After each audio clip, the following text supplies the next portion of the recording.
Vamos para mais um diálogo de Platão, o Crátilo, ou a correção dos nomes. Depois de discutir a justiça, a amizade, o amor, a virtude e a constituição do universo, Platão decide um diálogo inteiro a uma pergunta que pode parecer simples, mas é profundamente filosófica. Os nomes das coisas são naturais ou são apenas convenções criadas pelos seres humanos? É exatamente essa discussão que encontramos no Crátilo, um diálogo entre Sócrates, Hermógenes e Crátilo. O diálogo começa com Hermógenes defendendo que os nomes existem apenas por convenção. Em outras palavras, chamamos uma coisa por determinado nome simplesmente porque as pessoas decidiram fazê-lo. Se a sociedade resolvesse mudar esse nome, nada impediria essa mudança. O nome, portanto, seria fruto do costume. Você vê essa definição aqui, você vê que hoje em dia muitas pessoas estão seguindo essa definição. Mas o Sócrates, através de Platão, não concorda com ela. Sócrates, porém, começa a questionar essa posição. Se tudo dependesse apenas da opinião de cada pessoa, como afirmava Protágoras ao dizer que o homem é a medida de todas as coisas, então não existiriam pessoas mais sábias ou mais ignorantes. Todas as opiniões valeriam igualmente, mas isso claramente não acontece. Existem pessoas que conhecem melhor a realidade do que outras. Daí Sócrates conclui um princípio fundamental, que as coisas possuem uma natureza própria, independente da nossa opinião. Então, o Sócrates vem com essa definição, que as coisas possuem uma natureza própria, independe da nossa opinião. Você já concorda que essa definição de Sócrates é mais a correta, a mais perto da verdade? Elas não são aquilo que queremos que sejam. Elas possuem uma essência. Se isso é verdadeiro, também o ato de nomear não pode depender apenas da vontade humana. Nomear corretamente significa procurar expressar essa natureza, a essência. Então não depende da nossa opinião. E não vai mudar com o tempo, nem se a gente mudar. É imutável. Por isso que Sócrates define o nome como uma ferramenta, assim como o martelo serve para determinada função e a lançadeira serve para tecer, o nome existe para ensinar a distinguir a essência das coisas. A linguagem não é um simples conjunto de sons. Ela deve apontar para aquilo que a realidade realmente é. Nesse contexto, surge uma figura muito interessante. O legislador dos nomes. Ele que cria os nomes, mas não de maneira arbitrária. Seu trabalho é semelhante ao de um artesão. Assim como um carpinteiro fabrica uma cadeira olhando para a ideia de cadeira, o legislador fabrica os nomes olhando para a essência das coisas. Contudo, quem avalia esse trabalho foi bem realizado é o dialético, aquele que sabe perguntar, responder e investigar a verdade. O filósofo, basicamente. Ao longo do diálogo, Sócrates passa então a realizar uma longa investigação etimológica.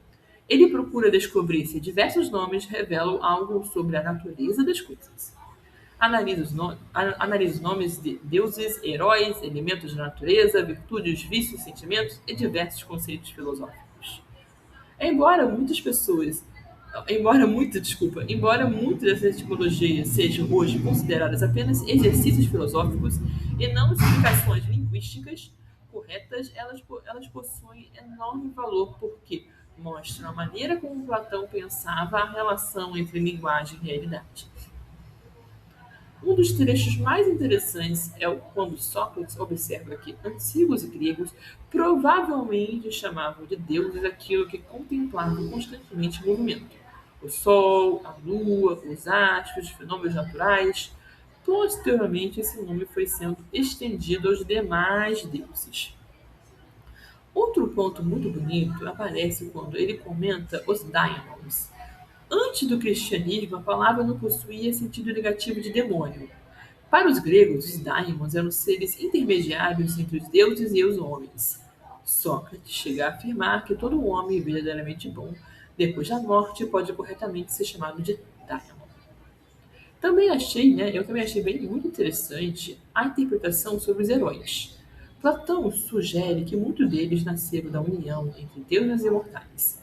e que seu próprio nome pode estar relacionado aos grandes oradores e formuladores de perguntas. É quase como se os verdadeiros heróis fossem aqueles capazes de dialogar e buscar a verdade. Em seguida, o diálogo passa a investigar conceitos filosóficos importantes. A alma aparece como aquilo que manifesta seus significados através do corpo. O amor é descrito como algo que flui para dentro da alma. A opinião representa o movimento da alma em direção às coisas.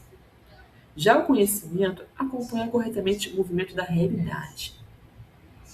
Quando Platão analisa as virtudes e os vícios, encontramos outra ideia muito profunda. O mal é descrito como um movimento desordenado da alma. O vício nasce quando esse movimento se torna tortuoso e desarmonioso. A virtude, ao contrário, representa um movimento correto, fácil e ordenado da alma em direção ao bem. Esta associação entre movimento e ordem aparece em praticamente todo o diálogo.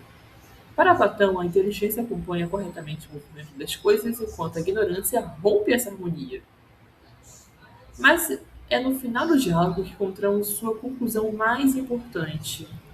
Sócrates pergunta: é possível conhecer as coisas apenas conhecendo seus nomes? A resposta é negativa. Os nomes podem ajudar, podem orientar e podem apontar para a essência das coisas, mas eles não substituem o contato direto com a própria realidade.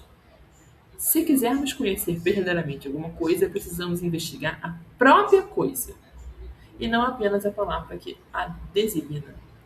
Essa conclusão leva a uma reflexão ainda mais profunda. Crático defendia uma visão inspirada em Heráclito, segundo o qual tudo está em constante mudança. Sócrates então leva a essa tese a última consequência. Se absolutamente tudo, se absolutamente tudo muda o tempo inteiro, então o próprio conhecimento também mudaria continuamente. Se o conhecimento muda sem cessar, deixa de existir o conhecimento. E se não existe conhecimento, também não existe verdade. Por isso, Platão conclui que deve existir algo permanente por trás das mudanças do mundo sensível. As coisas materiais mudam, envelhecem, desaparecem, mas suas essências permanecem. Interessante, a essência nunca vai mudar. Você pode transformar, mas você não vai mudar. Porque você não tem a essência para mudar. Então, através da teoria do que o Aristóteles vai desenvolver depois de potência para ato, você sabe que tem coisas que têm potência para ser em ato. Mas se você não tiver aquilo em potência, você não vai ser em ato. Porque você não tem a essência daquilo. Pensa sempre assim, uma semente está em potência para ser uma árvore e não uma baleia, entendeu? Então, é justamente essa permanência que torna possível conhecer.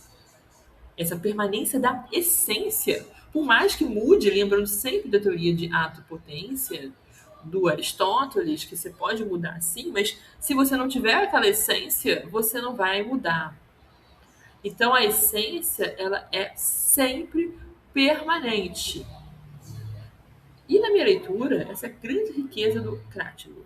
O diálogo começa discutindo nomes, mas termina discutindo a própria possibilidade do conhecimento. A linguagem é importante, mas ela não cria a realidade. O nome não produz a verdade, apenas tenta apontar para ela. Talvez essa seja a maior lição deixada por Platão neste diálogo. As palavras têm enorme importância, mas nunca devem substituir a investigação filosófica, que é a busca da verdade, é a busca pela essência dos conceitos. Quem busca apenas os nomes permanece na superfície. Quem busca a essência das coisas aproxima-se da verdade. Mais um diálogo finalizado. Se você quiser acompanhar essa minha leitura dos diálogos de Platão, é só se inscrever no canal. E até o próximo vídeo, até o próximo diálogo. Tchau, gente!